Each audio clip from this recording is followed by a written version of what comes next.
Listen closely. Can you hear it? It's a sound that travels through time.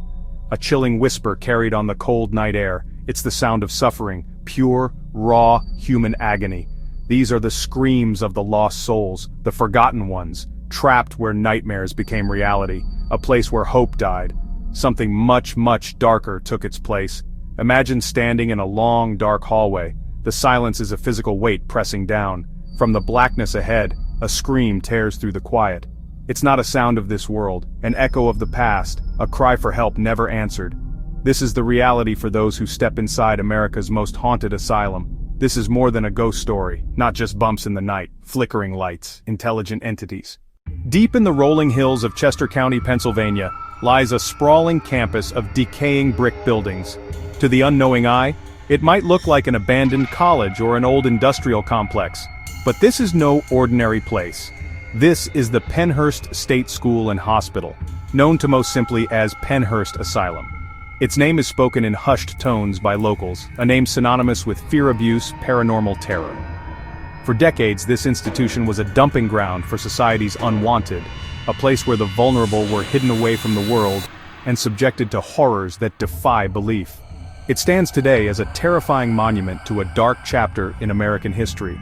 Opened in 1908, it was originally called the Eastern Pennsylvania State Institution for the Feeble-Minded and Epileptic. The intention was noble, or so they claimed.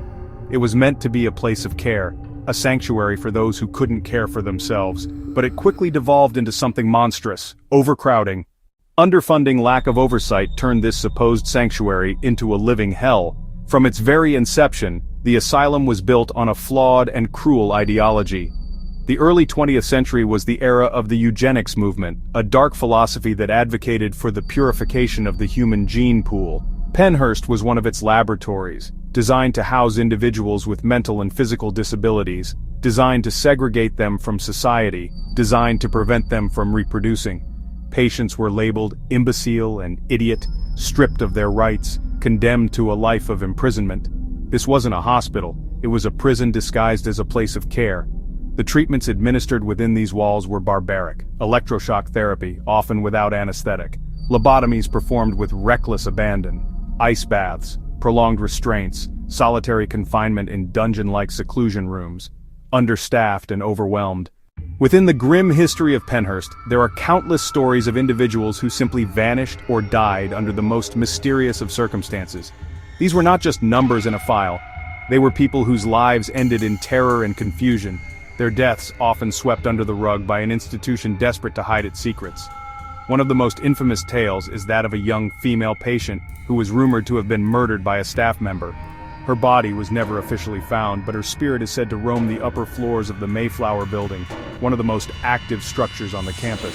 Staff and visitors have reported hearing a woman weeping and whispering the name of her alleged attacker. Another chilling account involves a maintenance worker who disappeared without a trace in the 1960s.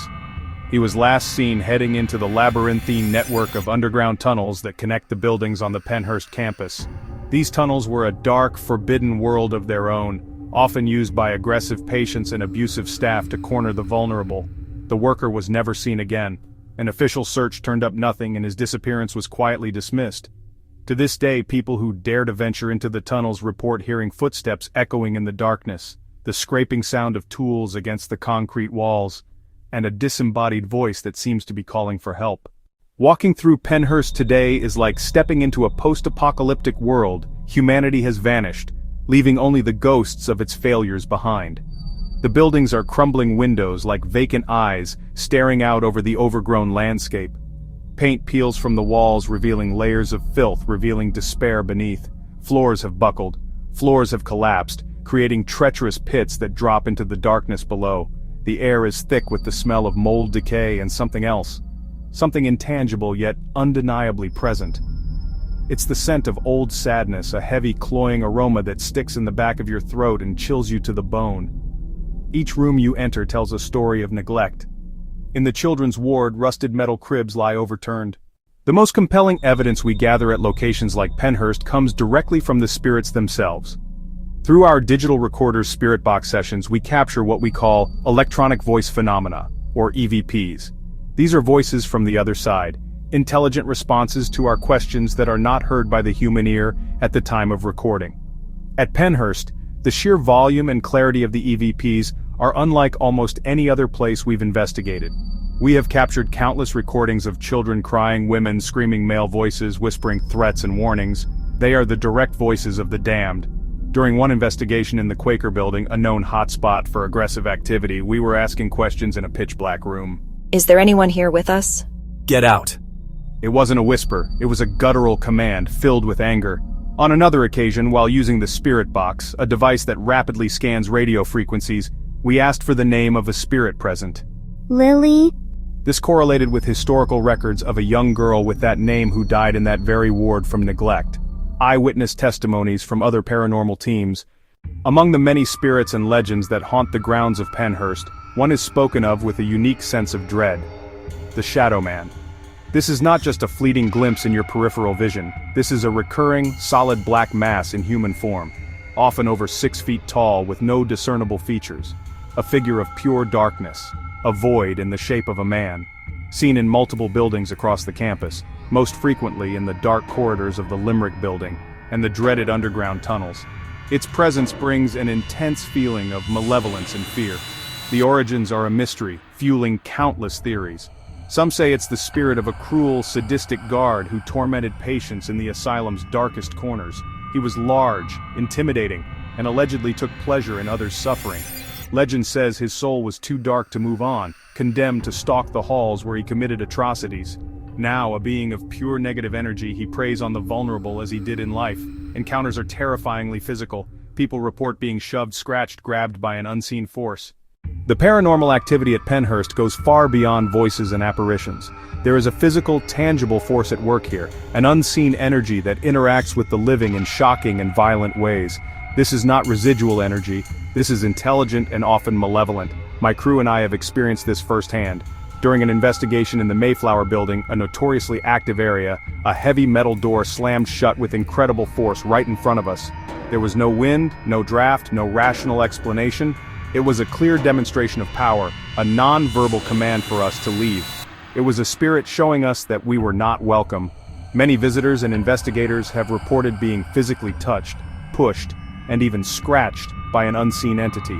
The scratches often appear in sets of 3, a phenomenon that many in the paranormal field believe is a sign of something demonic or inhuman, a mockery of the Holy Trinity. One of the most common reports is the feeling of having your hair pulled or your clothes tugged. It often happens when your back is turned, in the darkest and most isolated parts of the asylum. It's a terrifyingly personal form of interaction, a spirit making physical contact to let you know it is right there with you, even when you can't see it. After every investigation, after the equipment is packed away and the adrenaline subsides, we are left with the evidence and the questions.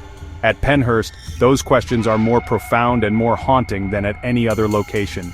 We have captured the voices, seen the apparitions, and felt the physical force of the entities that reside here. We have proven, to ourselves and to millions, that this place is not empty. But the biggest questions remain unanswered, echoing in the dark, decaying halls long after we have gone. Why are these souls still here? Why are they trapped in this horrific cycle of torment? Is it the sheer magnitude of the suffering they endured? Did the pain, fear, and injustice they experienced in life create an energy so powerful that it chained their spirits to this land forever? Perhaps they don't even know they are dead, and they are stuck in a residual loop, reliving the worst moments of their lives over and over again. Or is it something more, and the spirits are still there, waiting in the dark?